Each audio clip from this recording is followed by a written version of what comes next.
Jina naitwa Kudrack Ramadhani, Matias ni mkazi wa Tabora. Mimi ni mfanyabiashara mdogo najihusisha na masuala ya bodaboda. Changamoto mbalimbali ambazo nimekutana nazo. Changamoto ya kwanza, nilipigiwa simu na rafiki yangu. Rafiki yangu yeye alikuwa yuko Dar es Salaam maeneo ya Mbezi Masaki. Aliniambia kuhusu masuala ya kazi. Mimi nikamwambia kwa sasa hivi niko busy. Umeona? Baada hapo akaniambia basi nitafutie vijana hata wawili naweza nikapata, kwa sababu kampuni yetu inalipa kwa mwezi 500,000 mpaka 600,000 kutokana na kazi na mtu anapofanya na uaminifu wake. Basi mimi nikamwambia haina shida, nitakutafutia, ila kwa sasa hivi mimi niko busy, kuna kazi moja naifanya. Umeona? Basi tukaachana naye kama mwezi mmoja, ilikuwa mwaka 2022 mwanzoni. Basi nikampigia tena simu kutokana na maisha ambayo nilikuwa nayo, kazi ambayo nilikuwa nafanya, changamoto hapa na pale. Nikampigia nikamwambia bwana, mimi nimepata mtu na mimi mwenyewe nakuja huko kwa Dar es Salaam. Basi akaniambia okay, haina shida. Na ukija huko Dar es Salaam inabidi uje na kila kitu. Cha kwanza uje na hela ya chumba, na kingine na uje na hela ya chakula, kwa sababu wakituma hela kama nauli wengi wanakuwa sio waaminifu. Ndio maana kwa sasa hivi hata asilimia kubwa mtu anapotafuta mtu hamtumii moja kwa moja nauli. Nauli anakuja nawe mwenyewe. Basi mimi nikamwambia haina shida, mimi nitajipanga kati ya hizo siku 2 naweza nikaja. Basi nikajipiga na kazi moja kwa nafanya ya bodaboda. Ikabidi sasa ile pikipiki nimwachie mchungaji, kwa sababu sehemu ya kuiacha sikupata, kwa sababu nikabidi niende kwa mchungaji nikamwomba nikaiacha ile pikipiki. Na rafiki yangu mwingine akawa tayari na yeye mwenyewe alikuwa anahitaji kwenda kule, ila nikamwambia subiri kwanza, niende kwanza mimi mwenyewe. Nikishafika kule nitakupa mrejesho, kwa sababu huwezi kujua kutokea mimi unaweza ukanilaumu, maana huwezi kujua kazi mtu aliyokuitia amekuitia kazi gani. Umeona? Sasa akawa amenielewa. Mchungaji akaniambiaje, sikia mdogo wangu, nikwambie huko nakoenda huwezi kujua maisha ya kule, ila nakupa maneno ya akiba. Unapoenda kule kuna ndugu yangu yupo Tegeta, kwa hiyo kama itatokea unaweza ukanipigia simu. Basi mimi hiyo siku ya Jumatatu tarehe 26 ikabidi sasa nikakate tiketi kwa ajili ya kwenda Dar es Salaam. Na bahati nzuri tulienda na mchungaji moja kwa moja mpaka stendi mpya hapo Tabora. Baada ya kwenda stendi nikakata tiketi ya kuendekea Dar es Salaam. Baada ya hapo nikarudi saa 11 nikajidamka kwenda stendi. Ujue kabla ya kujidamka nikutana na changamoto kubwa sana. Ujue kama safari Mungu hajapanga itakuwa ina changamoto mbalimbali. Hiyo siku mvua ilinyesha kubwa sana mpaka nikachelewa kwenda stendi, lakini lengo langu mimi ni kwenda kufanya ile kazi ambayo alionitia rafiki yangu. Kabla ya hapo nilimpigia mama nikamwambia rafiki yangu, kaniambia kuna kazi, maana yeye amesema yuko Dar es Salaam. Mama kaniambia ndio, ni kweli yupo Dar es Salaam na kuna kazi anafanya. Basi nilimwamini kwa sababu ni jirani yangu na pia tulisoma naye shule. Rafiki yangu anaitwa Emmanuel Juma. Tumesoma naye shule ya msingi mpaka form 4. Sasa mimi sikubahatika, mwenzangu akabahatika akaendelea. Kwa bahati nzuri ndo akawa ameenda Dar es Salaam. Kwa hiyo nikajua kwa sababu rafiki yangu ni mmoja yuko anasoma, huenda akawa kuna kazi kweli yuko kwenye kampuni ya HDL. Basi hiyo saa 11 baada ya mvua kukata nikawa nimeondoka peke yangu kwenda stendi. Uje pikipiki nilikuwa nimeacha kwa mchungaji. Baada ya hapo nikapanda gari. Tumefika Morogoro Kwa bahati mbaya ile gari kapata ajali, na hatukuumia kwa sababu iligonga maeneo ya Morogoro. Sasa tulikaa kama nusu saa tuko Morogoro, nusu saa kwa ajili ya marekebisho. Na hiyo gari nilikuwa nimepanda ilikuwa na gari ya Crystal. Sasa baada ya muda kadhaa tukawa tumeondoka. Tumefika tena Mikumi, ile gari ikawa imeharibika. Kuna kifaa kimoja ikawa kimefyatuka, ikabidi kachomelewe. Kutoka saa 10, saa 11, saa 12, saa 1 ndio tukaanza safari. Tumeanza safari Dar es Salaam, tuliingia saa 5 kasoro. Mpaka tunafika Ubungo na Mbezi, kituo kikubwa cha Magufuli Mbezi hapo. Nikaingia saa 5.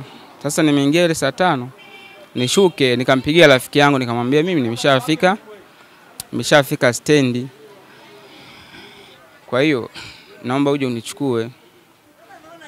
Rafiki yangu alinijibu akaniambia hapana, kwa sasa ni usiku.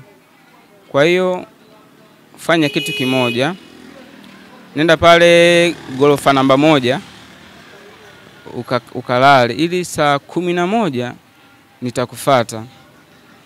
Basi mimi nikasema haina shida, kwa sababu ni usiku, kwa sababu ndo mazingira ya usiku huwezi kujua, unaweza ukakabwa au ukanyang'anywa.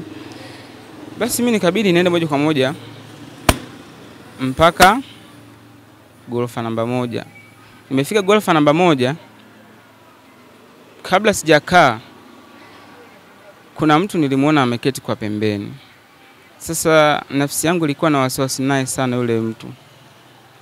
Sikujua yule mtu ni mzuri au mbaya, ila nafsi yangu iliniambia kabisa pale unapoenda sio sahihi. Nilitaka kusita, lakini moyo wangu mwingine ukaniambia unaweza ukasita, baadaye akashitukia kwenye begi labda kuna hela akakuibia begi, kwa sababu begi langu lilikuwa kuna kila kitu mule. Kuna vitu ambavyo vilikuwa vya msingi. Nikafanya kitu kimoja, ili asinigundue inabidi niwe makini nisilale usiku mzima. Basi mimi nikamsogelea yule jamaa, tukasalimiana, mambo vipi? Safi, kwema. Basi alikuwa ni mchangamfu. Akaniambia mimi bwana naenda Mbeya saa 11 mapema, naelekea Mbeya. Akaniambia umetoka wapi? Nikamwambia nimetoka Tabora. Okay, wewe unaelekea wapi? Nikasema kuna rafiki yangu hapa ameniambia nilale ili mapema kesho aje anichukue, maana sasa ni muda wana kula nakokaa nikahatua kidogo. Basi haina shida. Mimi yule bwana nilikuwa nimeshashtukia adili kwamba ni sio mtu mzuri kwangu. Nikaendelea kufanyaje? Kukaa niko naangalia movie. Yaani jamaa yule halali na mimi silali, niko naangalia movie. Yaani mpaka imefika saa 7 jamaa yuko macho. Tumeenda saa 8 jamaa yuko macho, na mimi niko naangalia movie. Lakini moyo wangu unajiuliza, yule ni nani? Mbona halali na yuko busy, alafu ananiangalia sana mpaka napata na wasiwasi. Lakini mimi nilikuwa nimelala huko nimeshikilia begi. Sasa nikasema siji nimkimbie, lakini kimkimbia huyu bwana anaweza kaniibia. Kajua mimi kwenye begi kuna hela. Ngoja nifanye kitu kimoja. Maana nilikuwa nimevaa koti. Alafu na nikachukua shuka nikajifunika, na begi nilikuwa nimelishikilia mkononi. Basi imefika mpaka kuni saa 10 yuko macho tu. Na kwa sababu eneo nilikuwa nimelala ni gorofani kweli, kwa sababu ni eneo kubwa sana, watu wanafanya biashara mbalimbali. Ni kama sehemu ya supermarket. Kuna sehemu ya wasafiri wamelala, kuna sehemu ya kula, kuna sehemu ya kuangalia mpira. Kwa hiyo ni kama sehemu ya burudani, ni kama ni sehemu ya starehe. Kwa hiyo nikasema sio mbaya, labda huende kwa sababu kwa sasa hivi na kutokana na mazingira ya pale ni kama mchana lakini ni usiku.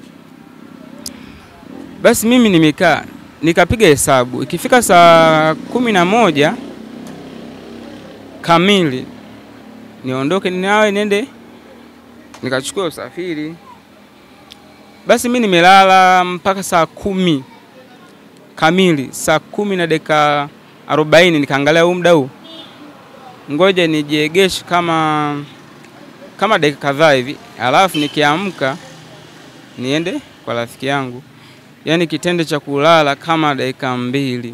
Nakuja kushtuka simu yangu haipo. Yule jamaa nilikuwa nimekaa naye hayupo. Sasa mimi kabaki najiuliza, hivi ni kitu gani hichi? Mbona kama usingizi ambao ulikuwa kama umepuliziwa dawa? Maana nilijikuta tu yani sielewi kwamba ni kitu gani. Nikabaki nashangaa. Nikaangalia kwa pembeni yangu, nikamwona mama mmoja ananiangalia sana. Sasa mimi nikajiuliza, yule mama mbona ananitazama sana? Yule mama atakuwa ana siri nzito sana juu ya mimi nilichoibiwa. Lakini nikajiuliza, huyu mama ngoja nikamfuate nikamuuliza, "Samahani mama, mimi nimeibiwa simu." Sasa kuna kijana nilikuwa nimekaa naye, sasa simuoni. Yule mama alinijibu tu, "Sijamuona." Basi mimi sikuendelea tena kumuuliza kwa sababu wengine huwa hawapendi maswali sana. Sababu hata kama alimuona naiba sio rahisi kukuambia. Kwa hiyo mimi nikasema, changamoto gani ambazo hizi nilizokutana nazo? Kwa sababu kwenye simu ilikuwa kuna kila kitu hadi hela. Na mfukoni mwangu nilikuwa na shilingi 10,000 tu ambayo nilitoka nao Tabora mpaka hapo kituo cha Magufuli Mbezi. Sasa nilikuwa nimekumbuka tu namba ya mama. Nikampigia simu mama nikamwambia, "Mama, mimi kuna changamoto nimeipata." Maana nilibidi niazime simu. Na kabla ya hapo kwa sababu nilikuwa nimeshajua safari yangu, nilimtumia namba mama nikamwambia, "Rafiki yangu mama, mimi simuamini na kutumia hii namba uwe nayo kama akiba kwa sababu usipende kumwamini mtu." Kwa ikatokea changamoto yoyote mama, wa kudili naye ni nani? Ni Ima. Basi mama akasema, "Haina shida mwanangu, usijali." Namba ile akawa ameichukua. Baada ya hapo nikamwambia, "Mama, ile namba naomba unitumie." Akawa amenitumia ile namba. Na baada ya hapo nikampigia simu, "Bwana, mimi nimeibiwa simu."